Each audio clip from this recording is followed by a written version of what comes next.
Assalamualaikum warahmatullahi wabarakatuh. Selamat pagi, kita berjumpa pada mata kuliah dasar-dasar pemrograman.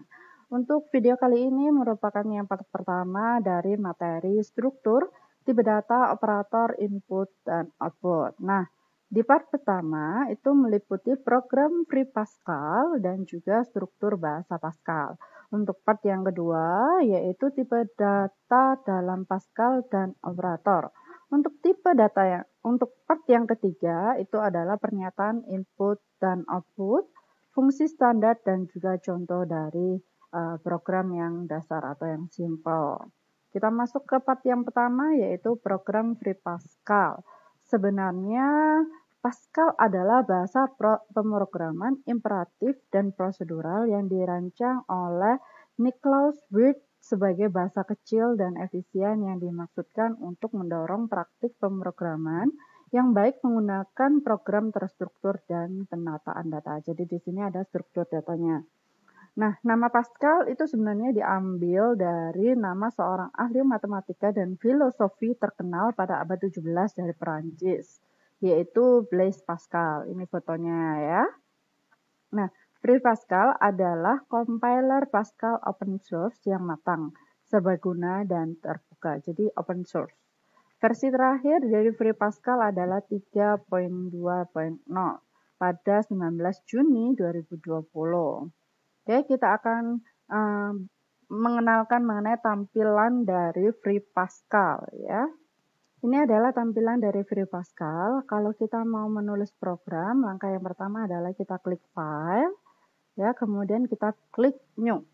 Setelah itu ini adalah tempat yang bisa digunakan untuk menulis programnya. Nah, di sini kalau mau close tinggal tekan yang ini, saya close ya. Nah, kalau misalkan nanti dia mau dipindah-pindah seperti ini juga bisa. Nah, kemudian kalau mau dibesarkan sesuai dengan itunya kita tinggal klik ini, atau kalau misalkan ada dua seperti ini ya, baru nanti ada seperti ini. Nah, tanda panah ke atas itu untuk membesarkan, sedangkan untuk mengecilkan seperti ini. Tapi kalau untuk yang pertama dia hanya bisa dibesarkan saja. Ketika minimize-nya tidak bisa seperti itu. Tapi bisa dipindah-pindah dan mengklik garis yang di atasnya. Oke. Jadi di sini ada dua, yang ini sama yang ini. Setelah kita selesai menulis sebuah program ya, berarti kita akan men-save-nya. Misalkan di sini ya, saya pakai yang noname 3 ini, kita tulis program seperti ini nanti dan seterusnya. Kemudian kalau untuk men-save dari suatu program itu bisa kita menggunakan nih ya, F2 itu adalah save ataupun di file kemudian save. Tapi saya lebih suka pakai yang cepat yaitu F2. Tekan F2 kemudian berilah nama. Kalau bisa namanya ini agak berbeda. Misalkan yang pertama adalah pertama gini aja ya. Kemudian untuk kita tahu letak penyimpanannya dari file ini adalah di C, fpc, kemudian 3.2, kemudian bin, kemudian i386win32, baru nanti penyimpanannya di situ. Kemudian file hasil penyimpanannya adalah .pas. Kemudian kita klik OK saja. Nah, seperti ini. Berarti pertama .pas. Coba kita tracking ya. Saya tracking ya, C Free Pascal. Pembahasan berikutnya mengenai struktur bahasa Pascal. Nah, di struktur bahasa Pascal ya, jadi tulisannya tadi itu yang pertama adalah program, kemudian nama dari programnya itu disebut dengan kepala program. Yang kedua adalah bagian deklarasi. Nah, bagian deklarasi itu biasanya yang paling sering saya gunakan adalah uses sama var, di mana nanti setelah uses itu kita deklarasikan unitnya. Dan setelah var kita juga deklarasikan variabelnya apa saja yang kita butuhkan. Jangan lupa setelah menuliskan satu baris atau satu program seperti ini diberi titik koma, kemudian uses diberi titik koma, var diberi titik koma. Nah, bagian yang terakhir yaitu bagian pernyataan, yaitu diawali dengan begin dan diakhiri dengan end. Ada tanda titik di sini. Kalau tidak ada tanda titik di sini pun juga dia tidak akan selesai seperti itu. Nah, di mana di dalamnya itu isinya adalah pernyataan-pernyataan yang apa saja yang perlu kita lakukan. Ya, jangan lupa untuk memberi titik koma itu menandakan bahwa satu pernyataan telah selesai.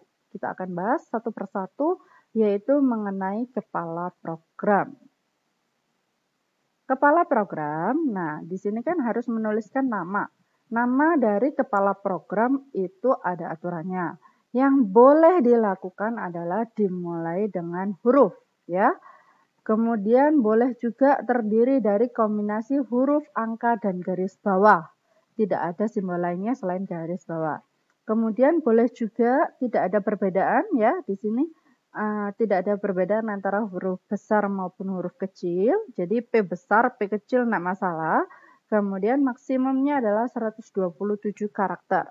Yang tidak boleh digunakan adalah reserved word ya, kata baku yang telah digunakan Pascal dan memiliki definisi tertentu. Misal begin, uses, var, kemudian program itu juga tidak boleh. Seperti itu. Kemudian di bagian deklarasi itu ada banyak tipenya, ya. Jenis yang pertama adalah unit. Unit itu pastinya kita tulis dulu uses, jadi ini tidak boleh diganti dengan yang lainnya. Misalkan unit 1 tidak boleh ya, jadi tulisannya harus uses. Kemudian baru nama-nama unitnya. Kemudian jenis yang kedua dari deklarasi adalah label, di mana label itu ada label 1 dan seterusnya. Konstanta ini juga yang namanya konstanta adalah tidak berubah dalam apapun. Jadi bisa aja konstanta dimasukkan dalam deklarasi, yaitu cons ya. Nanti nilainya berapa saja. Ada type, type itu atau tipe, nanti juga seperti ini ya penulisannya. Tipe dari yang harus dideklarasikan. Kemudian variabel, di variabel ini yang paling sering sekali yaitu var, ada variabel 1 dan seterusnya, kita definisikan setelah var-nya ya. Kemudian fungsi dan prosedur, itu fungsi adalah function, kemudian nama fungsinya, baru daftar parameternya, baru tipe fungsinya seperti apa. Sedangkan prosedur hampir mirip dengan punyanya function. Nah, di sini yang wajib fardu ain itu adalah uses CRT atau uses win CRT, di mana digunakan untuk memanipulasi atau pengaturan layar dalam pengetikan naskah, yakni menampung 80 karakter dan 25 baris. Itu yang paling penting sekali. Kemudian kita lanjut ke bagian pernyataan. Nah, bagian pernyataan sudah saya bilang tadi bahwa diawali dengan begin dan diakhiri dengan end dan tanda titik. Jadi tanda titik ini tidak boleh ketinggalan ya, tidak boleh titik koma.